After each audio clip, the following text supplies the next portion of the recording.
Hello everyone, very good morning and very warm welcome in our online classes at Shri Ram College 17 RB Raisinagar.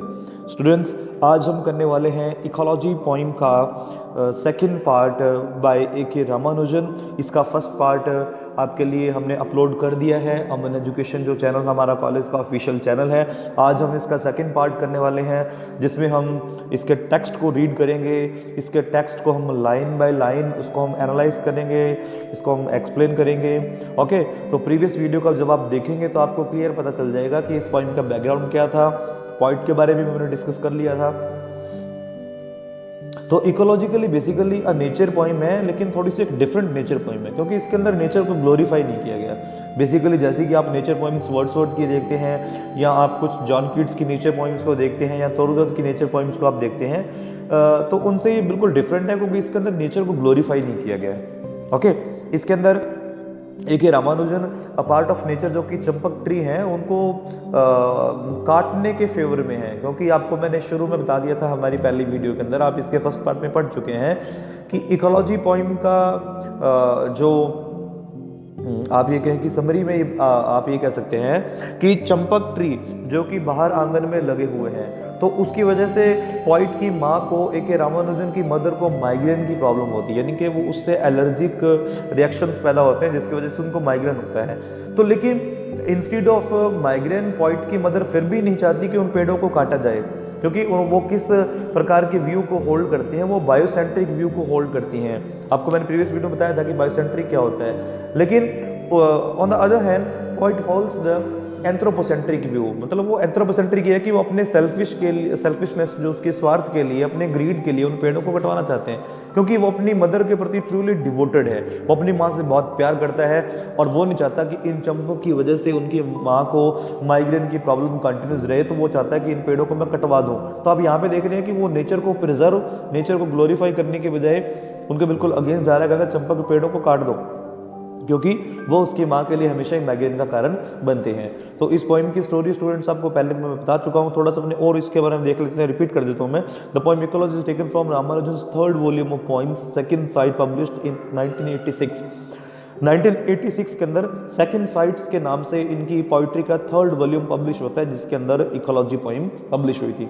This poem portrays Ramanujan's strong interest in the family as a very important theme of his poetic craft।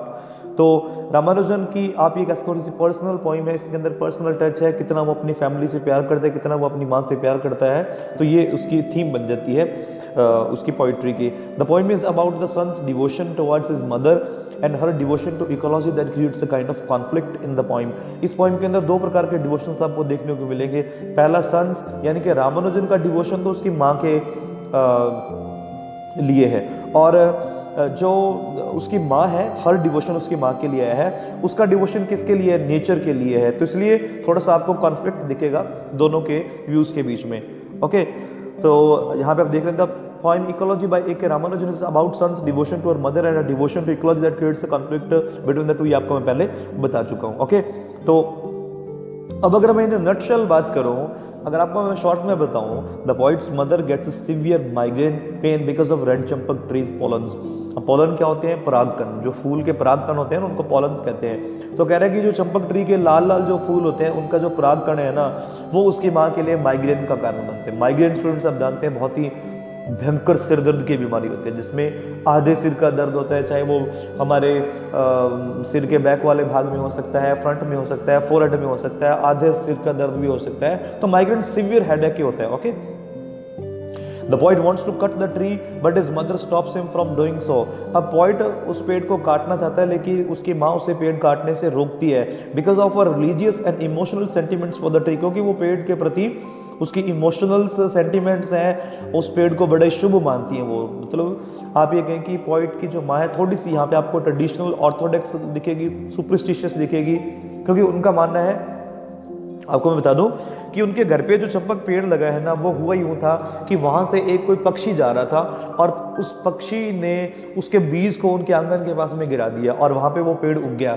तो वो मानती है कि ये भगवान का हमारे लिए वरदान था कि वो चंपक पेड़ का जो बीज हमारे आंगन में गिरा और फिर चंपक पेड़ उगा। तो थोड़ा सा आप सुपरस्टिशियस लग रहे हैं यहाँ पे, क्योंकि पक्षी को जरूरी नहीं कि भगवान का भेजा हुआ था वो तो वैसे भी उसको नीचे उसने बीज को गिरा दिया और चंपक पेड़ वहां पे उग गया। ओके, तो चलिए स्टूडेंट्स, ज़्यादा टाइम वेस्ट ना करते हुए शुरू करते हैं इस पोइम का टेक्स्ट, और इसी भाग में हम इस पोइम को पूरा कर लेंगे। आपको बहुत मज़ा आने वाला है, बहुत ही इंटरेस्टिंग पोइम है। ये एक ऐसी पोइम है जिसको आप एक पूरे सिंगल सेंटेंस में समझ सकते हैं। किसी भी फुल स्टॉप के बिना इस पोइम को उन्होंने लिखा है। इस पोइम को आप पूरे एक सिंगल सेंटेंस के रूप में पढ़ सकते हैं। That is the beauty of structure of this poem. इस पोइम के स्ट्रक्चर की ब्यूटी क्या है कि आप इसको पूरे एक सेंटेंस के फॉर्म में पढ़ सकते हैं। तो आपको मैंने बता दिया कि पोइट बहुत ही गुस्से में है। पोइट बहुत गुस्से में क्यों है? क्योंकि वो चंपक पेड़ों को पसंद नहीं करता है, क्योंकि वो उसकी माँ को माइग्रेन देते हैं। लेकिन उसकी माँ कहती है कि माइग्रेन भले ही मुझे देता हो, लेकिन ये भगवान का हमारे लिए वरदान था, और इतने ये हमें फूल देता है, हमारी पीढ़ी दर पीढ़ी हमें फूल देता है, तो इसलिए हमें इसे नहीं काटना चाहिए, क्योंकि वो नेचर से प्रेम करती है। लेकिन पोइट ऐसा नहीं है कि वो नेचर को प्रेम नहीं करता, लेकिन वो अपनी माँ से इतना प्यार करता है कि वो उस दर्द को, माइग्रेन को सहन ही नहीं कर सकता कि चंपक की वजह से उसकी माँ को वो दर्द मिले। ओके, तो स्टूडेंट्स शुरू करते हैं हमारे आज की इस पॉइंट को। From the very first line, the day after the first rain for years I would come home in a rage. Rage का मतलब गुस्सा। कहता है कि मानसून की पहली बारिश, जो कि सालों से ऐसा ही होता आया है, इसमें लिखा ना the day after the first rain for years. कहता है कि हर साल जब मानसून की बारिश आती है, जो कि सालों से ऐसा हो रहा है, और उसके अगले दिन जब मैं घर आता हूँ, I would come home in rage, तो मैं बहुत गुस्से में आता हूँ। हर मानसून की बारिश जो कि सालों से ऐसा चला आ रहा है, तो जब भी मैं उस बारिश के अगले दिन घर पे आता हूँ तो मैं बहुत गुस्से में आता हूँ। पॉइंट बहुत गुस्से में आता है। क्यों आता है? For I could see from A mile away, क्योंकि मैं 1 मील दूर से ही देख लेता हूँ। किसको? आवर 3 रेड चंपक ट्रीज, हमारे उन 3 लाल चंपक के पेड़ों को। या जैसा कि आप यहाँ पे देख रहे हैं, तो इस तरीके का ये चंपक पेड़ होता है, इस तरीके के उस पर रेड फ्लावर्स लगते हैं। कहता है क्योंकि मैं 1 मील दूर से ही उन 3 लाल चंपक पेड़ों को देख लेता हूं। Had done it again. अब हैड डन इट अगेन का मतलब क्या है कि एक बार फिर से उन्होंने हर साल की तरह मेरी माँ को माइग्रेन दे दिया। क्योंकि उसकी माँ को माइग्रेन की प्रॉब्लम कब होती थी? मानसून की बारिश के बाद में। जैसा मानसून की बारिश आप देख सकते हैं, मानसून की बारिश के बाद जब भी उसके फूलों की जो अरोमा थी, पोलन था, जो परागकण थे, जैसे वो हवा में मिलते तो उसकी माँ को माइग्रेन हो जाता। तो कह रहा कि उन्होंने फिर से वैसा कर दिया, हैड डन इट अगेन। एक बार फिर से ऐसा हुआ कि मानसून की बारिश आई और उसकी माँ को माइग्रेन दे दिया। किसने? उन रेड चंपक पेड़ों ने। इसलिए वो गुस्से में आता है जब दूर से उनको वो पेड़ों को देखता है।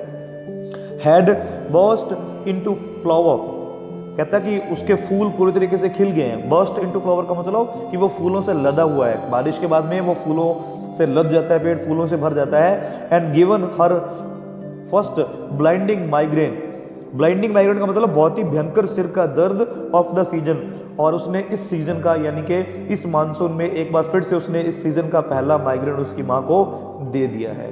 ओके, बहुत ही इजी लैंग्वेज के अंदर इस पॉइंट को लिखा गया है। आप इसको एज अ स्टोरी भी समझ सकते हैं, जैसा आपको मैंने शुरू में बताया कि आप इसको पूरी पॉइंट को एक सिंगल सेंटेंस के फॉर्म में भी पढ़ सकते हैं। ओके, चलते next. With dear street long heavy hung yellow pollen fog of a fragrance no wind could sift. अब कह रहा है कि पूरी की पूरी जो गली है ना, विद डियर स्ट्रीट लॉन्ग, पूरी जितनी भी लंबी गली है, उस गली को भर दिया है हैवी हंग येलो पोलन के। इसका कहने का मतलब है कि उस फूल के जो पराग कण है ना, ये उसका येलो पोलन निकलता है, जो पीले रंग के उसके पराग कण, जैसा कि आप यहाँ पे पिक्चर में देख रहे हैं, इस तरीके से कहता है जो चंपक ट्री के जो फूल हैं, उसके जो पराग कण है ना, वो पूरी गली के अंदर भर जाते हैं। और ऐसे लगता है कि जैसे फोग आ गई है। फोग, जैसे फोग का मतलब क्या होता है स्टूडेंट्स? फोग, धुंध होती है। तो ऐसे लगता है कि जैसे वो पूरी गली उन पराग कणों की धुंध से, फोग से भर गई है। ऑफ ए फ्रेग्रेंस, और उनकी ऐसी फ्रेग्रेंस होती है, उनकी ऐसी खुशबू आती है, नो विंड कुड शिफ्ट, कि कोई हवा उसको रोक नहीं पाती। नो विंड कुड शिफ्ट का मतलब कोई हवा उसको रोक नहीं सकती, क्योंकि जैसे ही उन पराग कणों के थ्रू पोइट की मदर तक उनकी अरोमा, उनकी खुशबू, फ्रेग्रेंस पहुंचेगी चंपक ट्री की, तो उनको माइग्रेन स्टार्ट हो जाएगा। और कह रहा है कि ऐसे परागकण, ऐसा लगता है कि पूरी गली में जैसे धुंध छा जाती है ना, ऐसे पूरी गली को वो अपने येलो पोलन से भर देता है चंपक, और कोई हवा उसको दूर नहीं कर सकती। मतलब उन पोलन को, उनकी खुशबू को, अरोमा को कोई हवा दूर नहीं कर सकती। No door could shut out from our black pillared house whose walls had ears and eyes। और कह रहा है कि हमारा घर जो कि ब्लैक पिलर्ड है, मतलब उसमें ब्लैक रंग के पिलर बने हुए हैं, मतलब ये घर के स्ट्रक्चर के बारे में बता रहा है कि उनका जो ब्लैक पिलर्ड हाउस है, जिसमें ब्लैक रंग के जो पिलर्स लगे हुए हैं ना, तो उसके अंदर जो दरवाजे लगे हुए हैं वो भी उस पराग कणों को, उसकी खुशबू को रोक नहीं सकते। whose walls had ears and eyes। अब यहाँ पे इंपॉर्टेंट चीज है, कह रहा कि हमारा घर जिसके की क्या है, आईज हैं और ईयर्स हैं। तो यहाँ पे स्टूडेंट्स का ध्यान देने वाली बात है कि उन्होंने पर्सोनिफिकेशन का यूज किया है, क्योंकि घर के कान या आंखें नहीं हो सकती, लेकिन वो कहता है कि उसकी जो दीवारें हैं वो उसकी खुशबू को, उसकी आवाज को सुन सकती हैं और उसको देख सकती हैं। ओके, तो यहाँ पे पर्सोनिफिकेशन है, घर सुन नहीं सकता, देख नहीं सकता, लेकिन पॉइंट ने पर्सोनिफिकेशन के थ्रू उसको एक लिविंग थिंग माना है कि हमारा जो ब्लैक पिलर्ड हाउस है, जिसके की आंख है और कान है उसके, वो भी, या उसके अंदर जो लगे हुए दरवाजे हैं, कोई भी उस फ्रेग्रेंस को अंदर आने से रोक नहीं सकता। फिर आगे लिखा है scales, smells, bone creeks, Knightley visiting voices and were pores like us. और कहता है कि जो हमारा घर है ना, उसके अंदर क्या है, उसके स्केल्स भी हैं।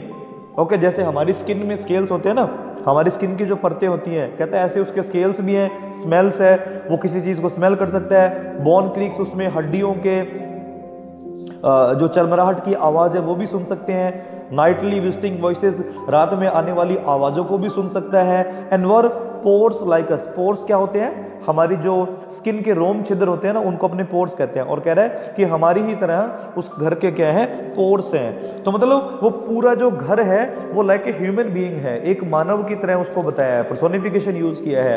कह रहा है जैसे हमारे स्किन के ऊपर स्केल्स होते हैं, उसकी परतें होती हैं, हमारी, हम स्मेल कर सकते हैं, हमारी हड्डियों की आवाज आती है, हम रात की आवाजों को सुन सकते हैं, हमारे पोर्स होते हैं। तो वैसे ही कहता है हमारे घर के भी से ये सारी चीजें हैं, और उसके अंदर लगे दरवाजे हैं। तो वो भी, ये घर है, वो उस अरोमा को, उस फ्रेग्रेंस को रोक नहीं सकता, जो कि उसकी माँ के लिए बहुत ही ज्यादा डेंजरस है, क्योंकि वो उसको माइग्रेन देती है। ओके, चलते हैं आगे। But mother flashing her temper like her mother's twisted silver grandchildren's knickers. अब कह रहा है बट मदर, लेकिन मेरी माँ, फ्लैशिंग हर टेम्पर, मतलब वो अपने गुस्से की एक झलक दिखाती है। Okay, flashing her temper like her mother's twisted silver grandchildren knickers. कहता है जिस तरीके से एक जो माँ होती है और उसके जो ग्रैंड चिल्ड्रन होते हैं, मतलब उसके जो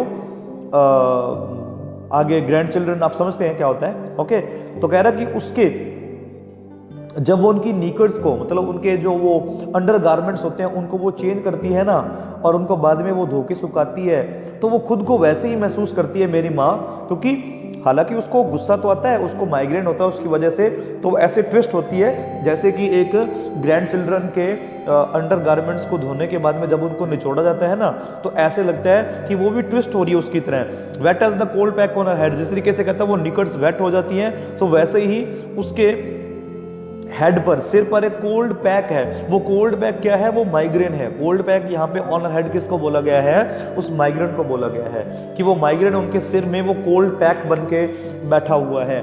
okay, would not let us cut down a flowering tree. तो लेकिन कहता है कि मेरी माँ हमें इस बात के लिए कभी परमिशन नहीं दे रही है कि हम उस पेड़ को काटें। तो but mother flashing her temper, flashing her temper मतलब उसको गुस्सा आ रहा है कि जब वो पेड़ को काटने के बारे में बात करते हैं ना, तो हालांकि उसकी माँ ट्विस्ट हो रही है उस कपड़े की तरह, जैसे कि एक छोटे बच्चे के अंडर गारमेंट्स को धो के निचोड़ा जाता है और वो गीला होता है, वो उसकी तरह खुद को महसूस कर पा रही है। ओके, और ऐसा लगता है कि माइग्रेन उसके सिर पर एक कोल्ड पैक बन के बैठा हुआ है, लेकिन वो फिर भी हमें परमिशन नहीं देती कि हम उस पेड़ को काट दें। ओके, चलते हैं आगे। Almost as old as she. अब उनकी माँ का क्या मानना है कि वो पेड़ उतना ही पुराना है जितनी की उसकी उम्र है, वो खुद की उम्र का उस पेड़ को मान रही है। सीडेड शी सेड, उसने कहा कि इसका बीज कैसे लगा, जमीन में इसका बीज कैसे लगा, बाय अ पासिंग बर्ड्स प्रोविडेंशियल ड्रॉपिंग्स। कह रही है कि एक पक्षी जा रहा था, एक पक्षी उड़ता हुआ जा रहा था और उसने अपने मुंह में से गिरा लिया। वैसे ड्रॉपिंग का मतलब तो जो किसी बर्ड की जो मीट होती है ना उसको अपने ड्रॉपिंग कहते हैं। ओके, तो कह रही है कि ये तो एक पक्षी उड़ता हुआ जा रहा था और उसने उसके बीज को नीचे गिरा दिया और वो जमीन में लग गया। टू गिव हर गॉड्स, देखिए ऊपर वाली 3 लाइनों का अर्थ क्या है, उसकी माँ बताती है कि चंपक पेड़ उनके आंगन में, उनके कंट्री यार्ड में कैसे लगा। कैसे लगा कि एक पक्षी जा रहा था उड़ता हुआ और उसने उसके बीज को नीचे फेंक दिया और जिस वजह से वो पेड़ उनके आंगन में उग गया। आगे क्या कहती है, to give her gods and daughters basket full of annual flower.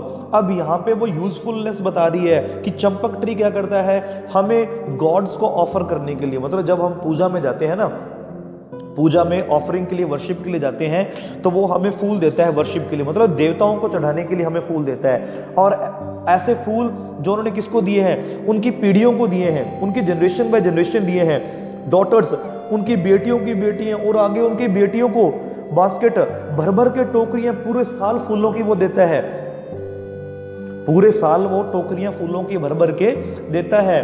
And for 1 line of cousins a डॉवर of migrants in season, और कह रहा है अ लाइन ऑफ कजन्स मतलब उसके जितने भी भाई बहन हैं वो उन सभी को क्या देता है, डॉवर। डॉ का देखिए मतलब यहाँ पे मीन क्या, वैसे तो ये उससे डाउरी से बना है, डाउरी का मतलब दहेज होता है, और कह रहा है कि बदले में उन्हें वो क्या देता है, हालांकि उनके सारे जितने भी भाई बहन हैं, चचेरे भाई बहन है, कजन्स है, उन सभी को वो माइग्रेन देता है, हर सीजन में सभी को वो माइग्रेन देता है। लेकिन उस माइग्रेन के साथ साथ वो हमें इतने फूल देता है बास्केट भर भर के देवताओं को चढ़ाने के लिए कि हम उसकी यूजफुलनेस को भुला नहीं सकते। ओके, तो ये थी हमारी पोइम इकोलॉजी, बहुत ही इजी लैंग्वेज में लिखी गई थी। इसको आप समझ भी रहे हैं कि पोइट की मदर बहुत ज़्यादा परेशान है माइग्रेन से, लेकिन फिर भी वो उसकी यूजफुलनेस को बताती है और उसको एक अच्छा शगुन मानती है कि वो जब पक्षी ऊपर से उड़ के जा रहा था तो उसने बीज को गिराया, तो ये भगवान की इच्छा थी कि वो चंपक पेड़ हमारे आंगन में लगे।